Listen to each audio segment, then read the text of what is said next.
Ya, kali ini saya akan menjawab beberapa pertanyaan di YouTube karena waktu yang mungkin sangat singkat, jadi hanya beberapa pertanyaan saja yang akan saya jawab. Yang pertama ini dari Anam Audio Channel. Izin tanya, punya saya bagan mic, suara pelan dan serak, kalau yang lainnya normal. Ini XG34MA. Jadi kita harus tahu dulu mana IC yang digunakan bagian middle.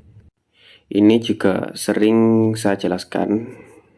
Pada bagian filter ini menggunakan 3 op-amp. Op-amp pertama dan kedua IC yang sebelah kiri ini, dan yang ketiga yang kanan, yang atas.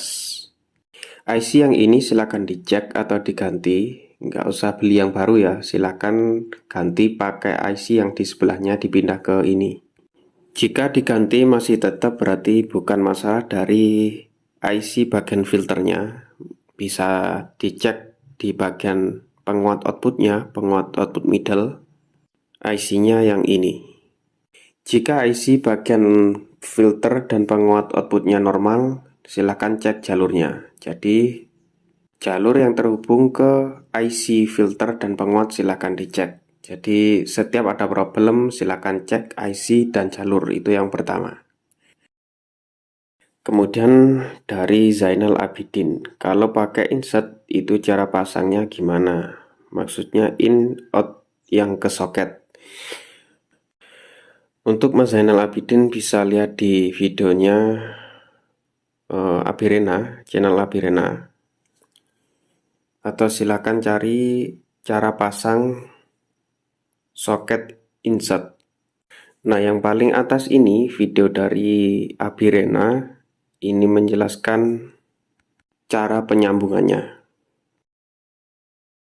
Kemudian dari Ridwan Ferdinand, cara merubah low-nya biar agak jeduk. Ini crossover Newgen SG32INA. Saya perlihatkan contoh kitnya. Jadi pada crossover Newgen SG32INA, bagian low itu IC-nya menggunakan 7 op-amp. 5 op-amp bagian filter, 1 op-amp bagian penguat, dan 1 lagi sebagai pembalik fasanya. Pada bagian filter itu yang ini. Nah, standarnya itu kapasitornya, 4 kapasitor ini menggunakan 22N.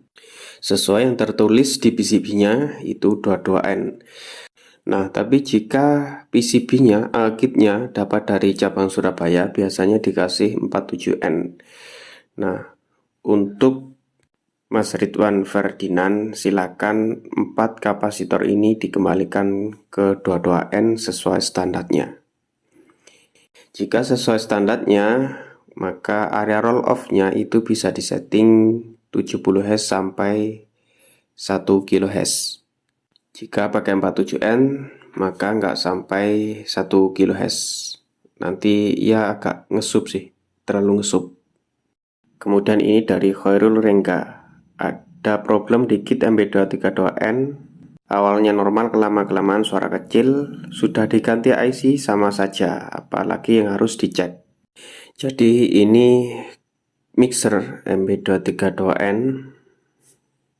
Pertama kita kenali dulu IC pada MB232N dan fungsinya. Jadi pada MB232N itu ada 3 IC. IC yang paling kiri ini, yang sebelah kiri ini bagian penguat input balance khusus untuk mic-nya. Kemudian yang sebelah kanannya itu bagian gain. Menggunakan sistem variable feedback, yang mana feedbacknya bisa diatur oleh pot gainnya ini. Kemudian IC yang kedua, yang sebelah kirinya ini bagian bak sandal, tone control bak sandal, bagian high dan low-nya. Dan yang sebelah kanannya ini bagian middle menggunakan filter Windbridge. Kemudian IC yang ketiga, yang kiri ini bagian penguat AUX, level AUX. Pot AUX-nya yang ini menggunakan variable feedback juga. Kemudian yang sebelah kanannya ini penguat volume atau penguat main out-nya. Nah, seringkali problem yang saya alami saat pengetesan itu masalahnya dari IC yang ini. Problem yang saya alami adalah saat dihidupkan dengung. Kemudian IC yang ini saya lepas dan saya pasang kembali, normal, nggak ada masalah, nggak ada dengung. Nah, problem seperti ini juga sering terjadi saat saya mengetes kit tone control MAM094, tone control karaoke, yang problem bagian input mic-nya, penguat mic-nya, yaitu IC yang paling kiri ini. Seringkali saat dihidupkan dengung, ya, saat IC dilepas, kemudian dipasang kembali, dengungnya hilang dan normal kembali. Nah, awalnya saya pikir apa mungkin sistem variable feedback itu memang sering bermasalah, tapi ternyata tidak. Jika memang sistem variable feedback itu bermasalah, harusnya crossover SG3 series, SG34, G33, dan SG3 series yang lainnya itu juga harusnya bermasalah. Karena bagian penguatnya itu menggunakan variable feedback. Dan faktanya pada semua crossover SG3 series itu tidak ada problem. Nah, untuk mengatasi masalah dari IC ini, biasanya saya menggunakan IC tipe lain atau menggunakan tipe yang sama, NE5532 juga, tapi saya pakai yang merek lain. Jadi pakai NE5532 juga, tapi dari ST, bukan Texas. Bahkan jika teman-teman perhatikan pada kit MAM094 ini, bagian penguat mic-nya saya menggunakan IC NE5532 yang versi biasa, yang harga 2 atau 3 ribuan.